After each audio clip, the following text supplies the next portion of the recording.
For most of us, citizenship is a matter of pride. We are proud to be Indians. We love flashing our passport at the immigration counter in foreign countries. It's less about the process and more about the emotion. But over the years, a worrying trend has emerged in our country. More and more people are giving up Indian citizenship. External Affairs Minister S Jaishankar has revealed the numbers in Parliament yesterday. He has told us that in 2022, that is last year, more than 2,25,000 Indians had given up their citizenship. This is a record. Let me show you the numbers starting 2018. We'll put up that graphic for you. In 2018, more than 1.3 lakh Indians renounced their citizenship. In 2019, that number was 1.4 lakh. In 2020, which remember is the pandemic year, the number was just 85,000 for obvious reasons. But since then, these numbers have picked up again. It was 1.6 lakhs in 2021 and 2.2 lakh in 2022. In fact, last year was the highest since 2011. The question is, what explains this exodus? If India is really the economic bright spot, why are so many Indians renouncing their passport? Before answering that question, let me explain something very important here. Renouncing citizenship is not the same as immigration. Your relatives or neighbors may have traveled abroad in search of jobs or education. That does not mean that they have given up their citizenship. In fact, migration can be beneficial through skill development and remittances. States like Kerala depend on it. But some of these people who go abroad eventually decide to settle there permanently and give up their Indian passports.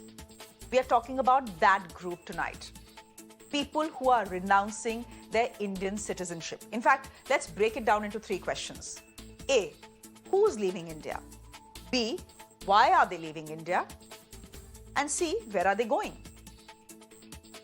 Most of these people are relatively well off. After all, you need adequate resources to get your papers in order, fly abroad, and settle there. A good chunk of them are actually high net worth individuals. Reports are saying that 7,000 Indians earning more than 8 crore rupees a year gave up citizenship in 2019. Last year, that number was expected to touch somewhere around 8,000. So that answers the who question. Now, let's look at why they are leaving. Most experts talk about 5 major reasons. Number 1, the taxes.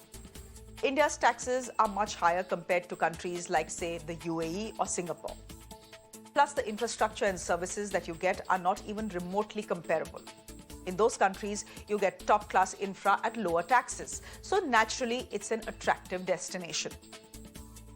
Reason number 2, the living conditions. If you've been to North India in winters, you know what I'm talking about. Pollution is a major issue in Indian towns. Most multinational conglomerates are outsourcing their work to countries like India and China. As a result, the air and the water in our countries are more polluted. Reason number 3, social security. The welfare state concept is attractive to most people. If your medical treatment is paid for and your children's education is free, why won't you want to relocate? In bigger countries, say like India, that sort of welfare policy is very hard to implement. You have more than 140 crore people, most of whom struggle to make ends meet. And the priority, therefore, always will be the poor, not the middle class or the rich. Reason number 4, India's citizenship policy. Some countries permit dual citizenship, but India does not. Meaning, if you want to receive the citizenship of another country, say the US, you must give up Indian citizenship first. This happens for a number of reasons. Perhaps your spouses live in a foreign country, or your children have asked you to relocate, especially in your old age. And finally, reason number 5, the passport power. The Indian passport ranks 87th in the Global Passport Index. It offers visa-free travel to 59 countries. Now let's compare that to Japan, which ranks number 1 on the list. The Japanese passport offers visa-free travel to 193 countries. If you're a globe-trotting businessman or a traveling professional, then the Indian passport really doesn't offer you that much. Put these 5 reasons together and you will understand why more and more affluent Indians are giving up their citizenship. Finally, let's see where Indians are going. In 2021, the most number of Indians gave up their passport to settle in America. More than 78,000 requests came from Indians in the US. Australia was second with 23,000 requests. Canada was third, followed by the UK and Italy. Now, this worrying trend also raises certain questions about the direction in which India is going. Because remember, these rich Indians aren't just leaving with their bags. They are taking their money and investments along with them. Equally important is the question of access. Let me explain.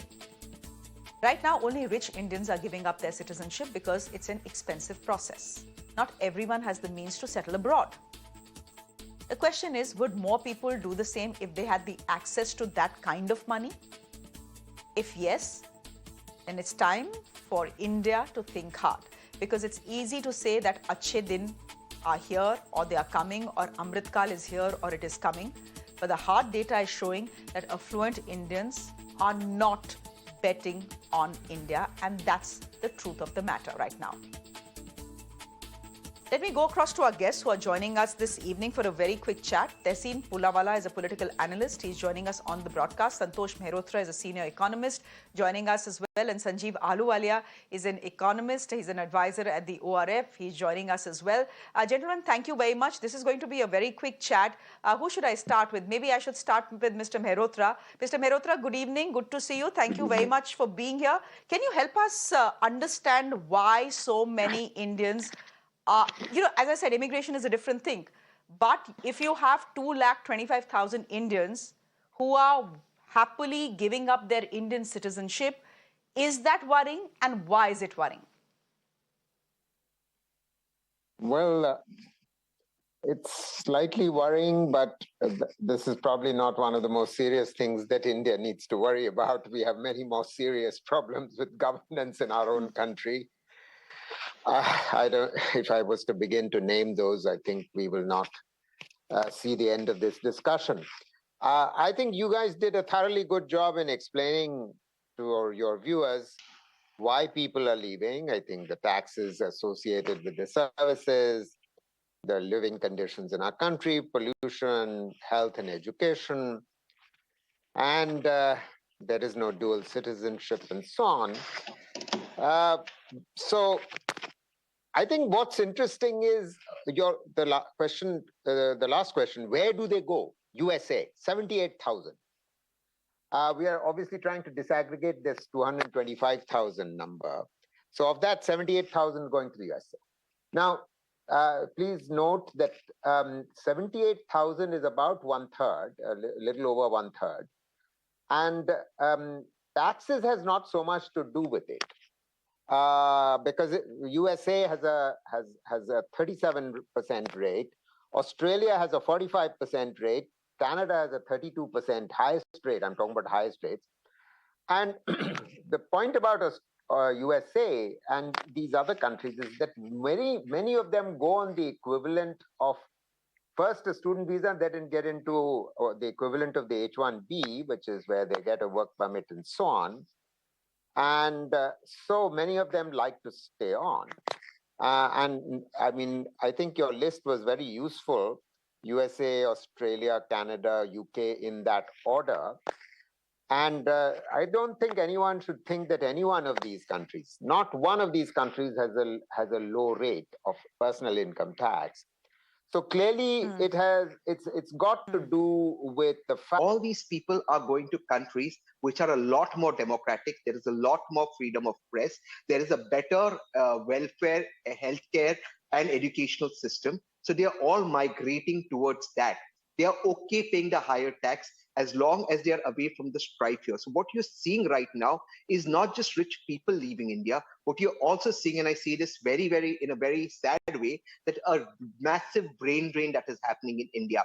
And you will not see this immediately, the effects of this immediately. You will see the effects of this over the next 5, 7, 8, 9 years, how people are going away. Everyone that I know, and countries where you don't get citizenship, for example, the UAE or Dubai, just come to Dubai right now to be filled with Indians. Everyone who's rich has a house there or is looking to get a house there. And this is a fact. Now, the fact also is that this data must be also coupled with another data with the other end of the spectrum. Shreya, 1,64,000 of our fellow citizens committed suicide last year. This is the NCRB data. A majority of them committed because they were unemployed.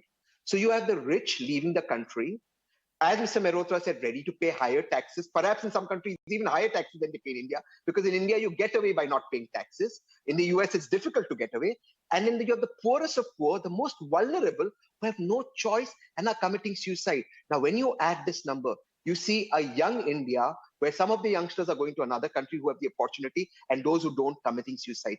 I think the government must address this problem very, very seriously. This is not Amrit Kal. This is something we should be asking ourselves, why is it happening in the so-called Amrit Kal era?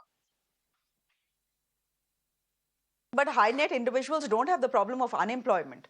1% of the rich in this country own 40% of the wealth. So if there is a set of people who should not have any problem at all in this country, is that 1%? Yet you have Shreya, a lot of high net worth individuals even those people are going. But Mr. No, Shreya, 1 second. Even those people are getting houses in Dubai and Singapore. Even that 1% is getting it because even they know what is happening. Each of that 1% has a house in Dubai and Singapore. I am not making this up. Each of that 1% has it. Okay, but that's the rich. All right, you're talking about those 7,000, 8,000. They have the money, they have the choice, they are making that choice. But Sanjeev Ahluwalia, it's not just high net worth individuals, the some 7,000, 8,000 that we are talking about. The numbers that the Ministry of External Affairs has given us yesterday is 2,25,000 plus Indians choosing to renounce their citizenship. Citizenship is a thing of pride, Mr. Ahluwalia. It's something you're proud of. And yet here there are a large number of people increasingly willing to give it up. Does it tell you something about the state of our country, or does it tell you something about the way people have evolved in a COVID year where people are reprioritizing, thinking it's better to be a global citizen, etc.? What explains this? Well, Shreya, the expert on data analysis is Dr. Mehrotra here. But, I'd just like to point out that there's a technical issue when you look at this data set that you presented. You see, we look at how you actually acquire citizenship abroad. And in many countries, there's a long period of residence and work permits over there. And at the end of it, say 7 years, you're offered a citizenship. And if you like, you can take it. So what the numbers that we're seeing here of Indians who are getting citizenship abroad can also reflect the way in which Indians migrated 10 years ago. The pattern of migration 10 years ago will determine how many will be getting passports, foreign passports now, and therefore may take a choice whether to take it or leave it. As far as these rich HNIs who are living in Dubai, I think the main reason over there is taxes. But of course, not in the more advanced country. Dubai is pretty advanced, but not in the Western Alliance countries where the tax systems are more rigid. Now, you seem to be implying, and I think both your guests also implied, that we should be worried by this trend. Now, I would like to say that, in a globalized world, if out of 800 million workforce, and 400 or so of them gainfully employed, if less than 1 million people wish to leave because they have some personal link with another country, they feel that their prospects over there would be better. I don't think it's a huge issue as I think Dr. Mehrotra also alluded to. Now, in an ideal world, what you would ask is it true that Americans don't renounce their citizenship? We don't know because, in America, you can have multiple passports. But imagine tomorrow in America that Correct. says, Correct. no, you can only be American.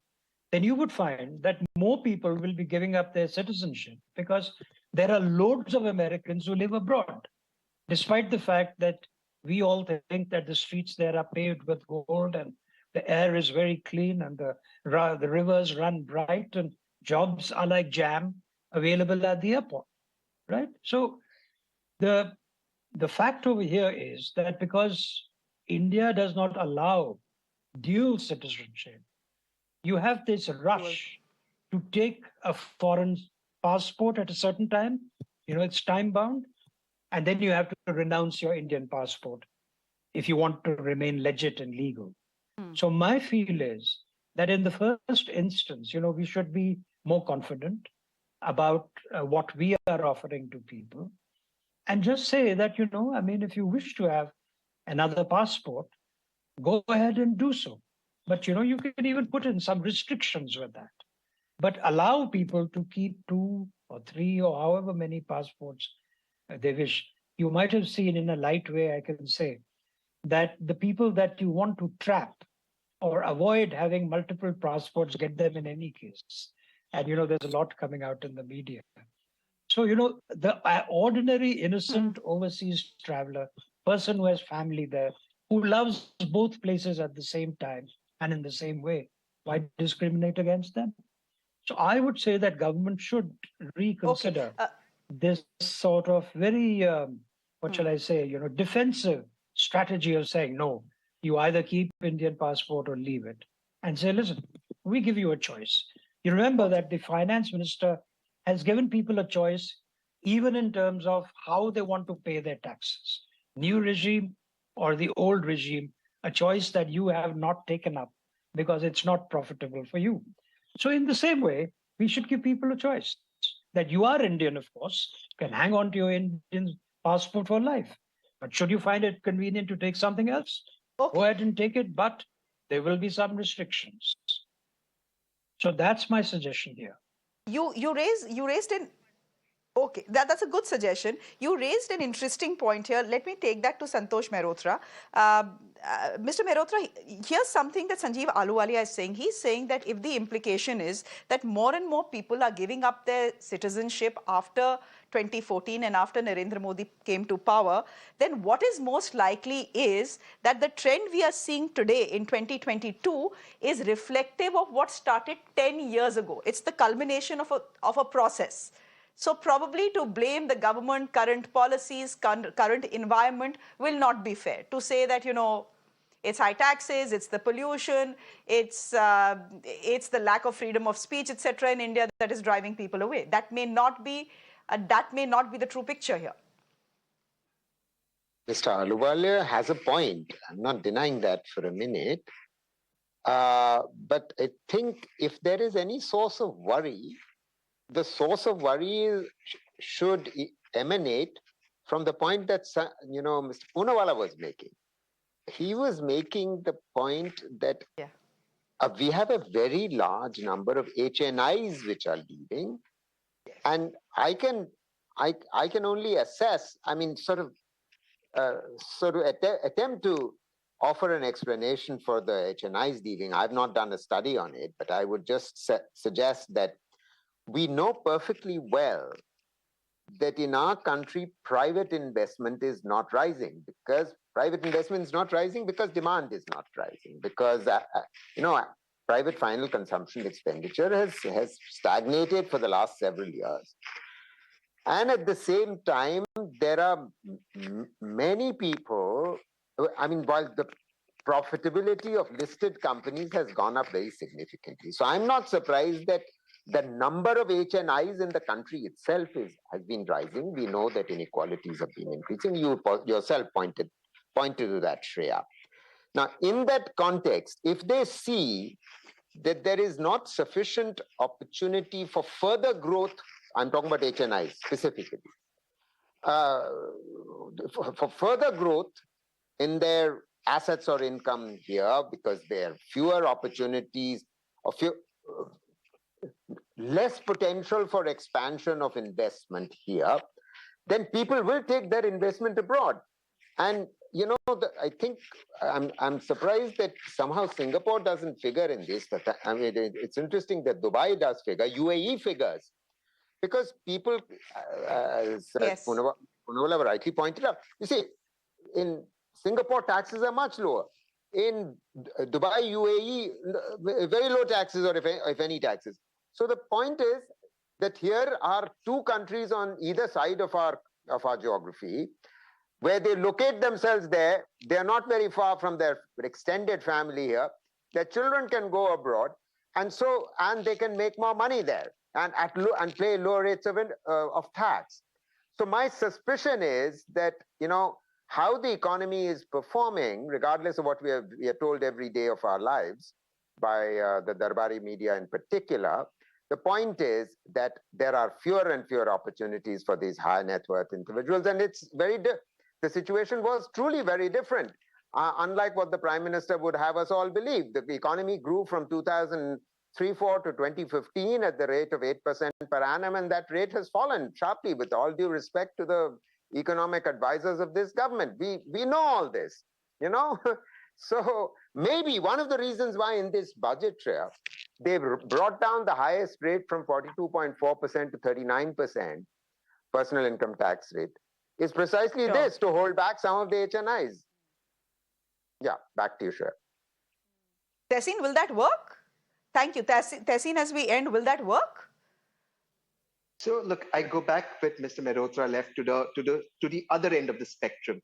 The poorest of our poor are the weakest and the most vulnerable are committing suicide. Now, that coincides with the data Mr. Mehrotra just put out, that investment has reduced and therefore the economy is not growing as fast. So people always migrate to a place where there is more prosperity, where economy is better, where you can have a better standard of life. But please understand one thing, you can only have a better economy and a better standard of life where there is rule of law. You cannot have a better economy, for example, in Syria. You cannot have it in Afghanistan. You cannot have it in Iraq. Iraq may try to do it right now, but not immediately. So for better economy, rule of law is a must. And therefore, my earlier analysis, people are migrating to where there is rule of law. And that, therefore, is a reflection in India today that rule of law, Tehseen, we don't live in a country... Tehseen, but India is not a banana republic, yaar. Of course, it's not a banana republic. Don't compare it to Syria and Afghanistan. I'm of course not comparing it to. I would be crazy to compare it to Syria and Afghanistan. But there is a place where the rule of law in India today is being questioned, where there are legitimate businessmen who don't get the same opportunities as some who are perceived to be close to the government, where rule of law is not equal. One of the most aspect and crucial tenets of rule of law is equality before law. If Shreya, you don't get the same opportunity despite being as talented and ready to put in the same amount of investment only because you're not close to somebody, that's a major turn off. And therefore you see a lot of high net worth individuals who are moving away because they cannot fight the system. So there is a problem and they are migrating towards better economic prosperity, but that comes with rule of law. Rule of law is a must for economic prosperity. We leave it there. It was good chatting with the three of you. Thank you so much for... Okay, go ahead, Mr. Mehrotra. I have 20 seconds. Go ahead. 20 seconds is all I'll take. I'm one of those who returned to India in 2006. And I needn't have come back. And I came back to a salary in the Planning Commission of 26,000 rupees a month. And the reason I came back was because I had hope and belief in my country. I'm afraid I'm beginning to lose that belief and hope. Yeah. We'll leave it there for the moment. It's sad to hear, but we'll leave it there for the moment. Was that the reason why 2,25,000 citizens of this country have decided to give up their citizenship? Well, maybe not, but it was good having this chat with all of you. Tehseen Poonawalla, thank you very much. Mr. Mehrotra and Sanjeev Ahluwalia, thank you very much for your time. Thank you very much indeed.